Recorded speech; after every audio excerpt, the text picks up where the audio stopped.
ये इस तरह के जो प्रश्न आते हैं हमारे पास, तो कुछ बच्चों को थोड़ी इसमें दिक्कत होती है। दिक्कत इसलिए होती है क्योंकि वो लोग अल्फाबेट्स को, जो भी हमारे अलजेब्रिक एक्सप्रेशंस हैं, जैसे एक्स है, वाई है, क्यू है, पी है, जब हम कुछ भी इस तरह का लिखते हैं, जैसे क्यू यहाँ पर लिखा हुआ है, यहाँ पर भी क्यू लिखा हुआ है, तो उसको देख करके थोड़ा सा असहज फील करते हैं, थोड़ा सा असहज महसूस होता है ना। तो इसका एक ही तरीका ये है कि पहले तो आप चर और अचर दोनों को ही गणित का भाग मानना स्टार्ट कर दो।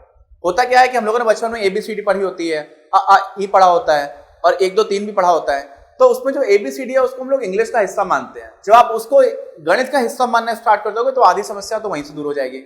दूसरी बात, जब भी इस तरह का प्रश्न होता है दर्शाइए की, सिद्ध करिए की, तो उस प्रश्न में ही उसका उत्तर दिया होता है, हमें पता होता है पहले से कि हमें लाना क्या है। गणित के कुछ क्वेश्चंस में, जैसे हम लोगों ने जो पिछला प्रश्न किया था जिसमें हमें HCF यानी कि मासपा निकालना था, तो हमारे पास उत्तर पहले से नहीं था, छिपा हुआ था, पहले से नहीं था। यहां तो पता ही होता है, एग्जैक्टली पता होता है कि उत्तर क्या लेकर के आना है, इसलिए इन प्रश्नों में और भी कम डरने की जरूरत होती है। तीसरी चीज, इस तरह के प्रश्नों को गणित में किसी भी, मतलब इसी तरह के नहीं, हमेशा ही किसी भी तरह के प्रश्नों को आप गणित में बहुत अच्छे से पढ़ें।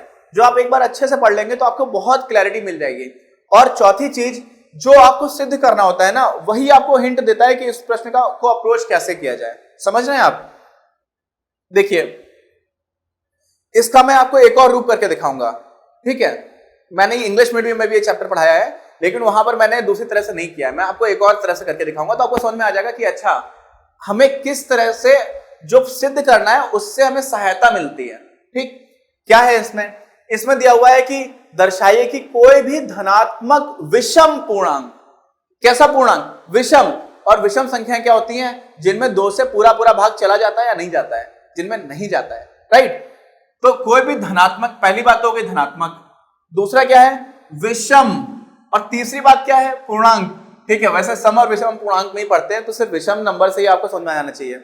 6q + 1 यानी कि 6q धन 1, 6q धन 3 और 6q धन 5 के रूप का होता है, जहां q कोई पूर्णांक है। ठीक है, अच्छा ये बताइए, धनात्मक पूर्णांक के लिए ही हम लोगों ने यूक्लिड विभाजन प्रमेयिका पढ़ी थी, है ना। और वो प्रमेयिका क्या बोलती है? वो बोलती है कि कोई भी आपका एक नंबर है, कोई भी एक संख्या, मान लीजिए कोई संख्या n है, n से डिनोट कर देते हैं, नंबर है, राइट। इसको आप 6 से भाग दोगे, किससे भाग दोगे? 6 से भाग दोगे। 6 से भाग दे दिया तो आपको एक कोई भागफल मिलेगा। भागफल मान लेते हैं, क्वोशिएंट q ही बोल देते हैं उसको, q मिलेगा। और कुछ आपको मिलेगा क्या? शेष मिलेगा। शेष को इंग्लिश में बोलते हैं r, रिमाइंडर, तो रिमाइंडर से r आ जाता है। और साथ में आपको ये भी पता होता है कि जो आपको r मिलेगा, यानी कि जो शेष मिलेगा, वो हमेशा ही 6 से छोटा होगा और एक पूर्णांक भी होगा। और सबसे छोटा क्या हो सकता है? शून्य हो सकता है, शून्य से बड़ा ही रहेगा या शून्य के बराबर हो सकता है। ये हम लोगों ने यूक्लिड विभाजन प्रमेयिका में पढ़ा था। यहां से हमें समझ में आता है कि r क्या क्या हो सकता है। देखिए, r 6 से छोटा होगा तो r 6 तो हो नहीं सकता है, तो क्या हो सकता है? 5 हो सकता है, 4 हो सकता है, 3 हो सकता है, 2 हो सकता है, 1 हो सकता है और 0 हो सकता है। यही तो हो सकता है ना। इसका मतलब जब आप किसी भी संख्या में 6 से भाग दे रहे हो तो आपको क्या क्या मिल सकता है? आपको मिल सकता है 6q + 5, 6q + 4, 6q + 3, है ना। अब इसको आप बोलोगे इंग्लिश में, ये तो हिंदी में ही है, मतलब ये तो सबको पता है 6q 5, है ना। नंबर्स तो हमें हिंदी और इंग्लिश दोनों में आते हैं। 6q धन 2, 6q धन 1 और 6q धन 0। अब धन 0 का कोई मतलब नहीं है ना। तो ये कोई भी पॉजिटिव नंबर, यानी कि कोई भी धनात्मक पूर्णांक, पॉजिटिव नंबर नहीं, कोई भी पॉजिटिव इंटीजर, यानी कि कोई भी पॉजिटिव या धनात्मक पूर्णांक इन्हीं तरह से लिखा जा सकता है। यही वो तरीके हैं। इसका मतलब क्या हुआ? अगर मुझे विषम ना दिया होता, सिर्फ ये दिया होता धनात्मक पूर्णांक, तो हम बोलते थे कि कोई भी धनात्मक पूर्णांक है उसको इस तरह से लिखा जा सकता है, 6q + 5, 6q + 4, 6q + 3, ऐसे करके ये 6q तक लिखा जा सकता है। ठीक है, लेकिन हमें तो बोला गया कि विषम पूर्णांक। इसका मतलब इसमें ऐसी कोई जो संख्याएं हैं जो 2 से पूर्णतः विभाजित हो रही होंगी, हम उनको हटा देंगे। तो 2 से पूर्णतः विभाजित होने वाली कौन कौन सी संख्या है देखते हैं। इसको 2 से, सबको 2 से भाग देकर के देखते हैं। ठीक है, इसको 2 से भाग देंगे तो 3q मिल जाएगा आपको। जब 6q में भाग दोगे तो 3q तो आपको मिल गया, लेकिन 5 में आप दे रहे हो तो आपको 5 पूरा पूरा नहीं मिल रहा है, 5/2 मिल रहा है ना। यानी कि ये तो विषम संख्या हो गई, ये सम संख्या तो है नहीं। इसमें आप 2 से भाग दोगे तो क्या मिलेगा? इसमें आप दोगे तो आपको मिल जाएगा 3q धन 2। ये तो यानी कि 2 से पूरा पूरा भाग चला गया। यहां पर q पूर्णांक है तो ये पूरा का पूरा पूर्णांक हो गया, और किसी संख्या में आप 2 से भाग दे रहे हो और आपको पूर्णांक मिल रहा है, इसका मतलब क्या हुआ कि वो संख्या एक सम संख्या है। और हमें सम तो बतानी नहीं है, हमें क्या बताना है, विषम। ऐसे ही आप इसमें भाग दोगे तो इसमें भी 2 से पूरा पूरा भाग नहीं जाएगा, 3 क्यों तो चला जाएगा, लेकिन फिर मिल जाएगा आपको क्या, 3/2। इसमें आप भाग दोगे तो आपको क्या मिलेगा, आपको मिलेगा 3 क्यू धन 1। इसमें आप भाग दोगे तो क्या मिलेगा, 3 क्यू धन 1/2। और इसमें दोगे तो ये तो सीधा सीधा 6 क्यू है, तो 6 क्यू में भाग दोगे तो क्या मिल जाएगा, 3 क्यू। और क्यू एक पूर्णांक है, इसका मतलब क्या हुआ कि ये तो आपकी सम हो गई, ये भी सम हो गई और ये भी सम हो गई। हमें तो सिर्फ विषम चाहिए थी, तो विषम मिल गई ये, और एक और विषम संख्या मिल गई है। इतना आसान था ये प्रश्न। यानी कि ये देखो 6q + 1 ये मिल गया आपको, 6q + 3 ये मिल गया आपको, और 6q + 5 ये मिल गया। तो ये आपका उत्तर हो गया। अब आपने कहा था कि आपने तो सर बोला था कि इसमें हमें सिद्ध क्या करना है, वहां से एक हिंट मिलती है।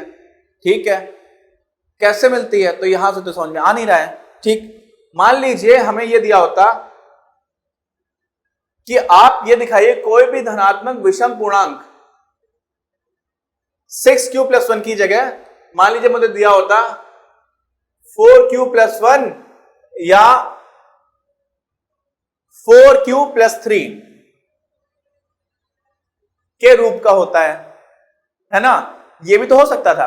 कैसे हो सकता था, अगर ये दिया होता तो क्या करते हैं, जो हमने पहले स्टेप पे 6 से भाग दिया उसकी जगह हम 4 से भाग दे देते हैं, तो क्या हो जाता फिर n = 4q + 1, या स्टार्टिंग बिल्कुल बेसिक से करते हैं। क्या क्या ऑप्शंस हो सकते थे, क्यों, क्योंकि जो आपका रिमाइंडर आएगा, यहाँ पर शेष आएगा, वो क्या होगा, इस बार आप 4 से भाग दे रहे हो तो 4 से छोटा रहेगा, यानी कि, और सबसे छोटा क्या हो सकता है, 0 हो सकता है।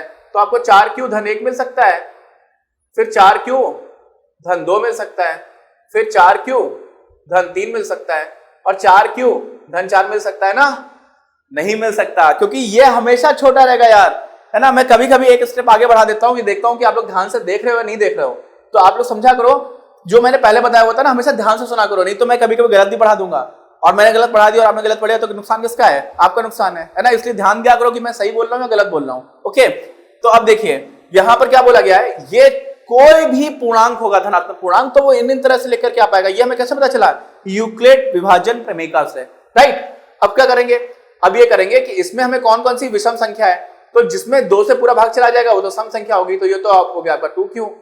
इसमें भी आप 2 से भाग दोगे तो पूरा पूरा चला जाएगा, ये क्या हो जाएगा 2q + 1, यानी कि ये तो हो गई आपकी सम संख्या। आपको निकालने की आती है सिर्फ विषम संख्या, तो देखिए विषम संख्या आ गई, और ये देखिए विषम संख्या आ गई, और यही हमें आप इस बार सिद्ध करने के लिए दिया गया था। तो हम लोगों ने प्रश्न को बदल दिया, लेकिन जो प्रश्न में दिया गया है, क्या दिया गया था, प्रश्न में दिया गया था 4q + 3 और 4q + 1, इसीलिए हम लोगों ने इस बार 4 से विभाजित किया था। तो इसका मतलब है कि आप ऐसे सोचोगे सर इसमें तो 8 भी हो सकता है, 5q के टर्म्स में भी लिख सकते हैं, बिल्कुल लिख सकते हैं। तो आपको ये समझना है कि हम किस तरह का प्रश्न करने की कोशिश कर रहे हैं।